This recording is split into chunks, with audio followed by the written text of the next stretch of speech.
J'aimerais vous parler d'un petit livre, j'ai envie de partager ça avec vous. C'est à mon avis un très chouette outil à utiliser sur votre chemin d'évolution personnelle vers votre vraie vie. Ce petit livre, c'est L'homme qui voulait être heureux de Laurent Gounel. Car comme vous peut-être aujourd'hui, en tout cas j'espère plus pour longtemps, le narrateur n'est pas heureux. Il le sentait au fond de lui et c'est à travers la rencontre inopinée avec un guérisseur indonésien lorsqu'il était en voyage à Bali qui le lui confirme.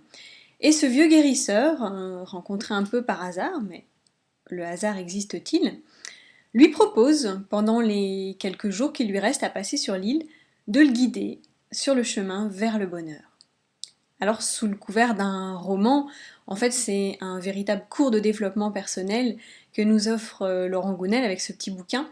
Alors, tout y est, hein, qui on est vraiment, nos relations aux autres, et puis en particulier la relation amoureuse, notre vie professionnelle, notre voie professionnelle plus exactement, et puis, bien entendu, évidemment, l'argent.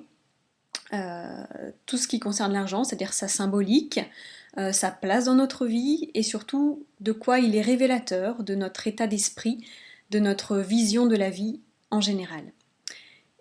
Et ce qui m'a le plus plu en fait dans ce livre, ce qui m'a vraiment, ce que j'ai beaucoup aimé, c'est toute l'incoïncidence qu'il y a entre ce que dit le narrateur, le personnage, et l'approche de l'alignement, donc que j'utilise dans ma pratique de relation d'aide avec mes consultants. C'est un petit peu comme si Laurent Gounel était un aligneur qui s'ignore.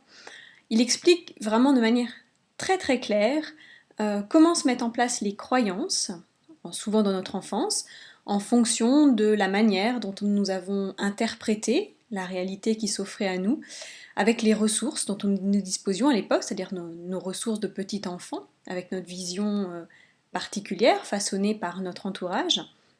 Et surtout, il explique aussi comment est-ce qu'on généralise ces croyances, puisque généralement, eh bien, on croit, quand on est enfant, on croit ce qu'on nous dit, on croit ce que papa et maman nous disent, on croit ce que la maîtresse ou le maître d'école nous dit, et on a du mal à s'imaginer qu'il y a 7 milliards d'autres personnes qui peuvent penser différemment sur la planète.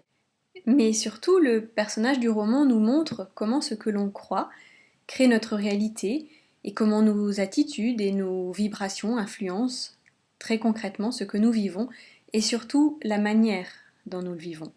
Alors en résumé, un petit livre bien écrit, facile, rapide à lire, moi je l'ai vraiment dévoré. Il n'a qu'un objectif, vous donner les clés d'une existence à la hauteur de vos rêves, c'est-à-dire les clés de votre vraie vie. Un très très chouette cadeau à vous offrir et à offrir à tous ceux que vous aimez.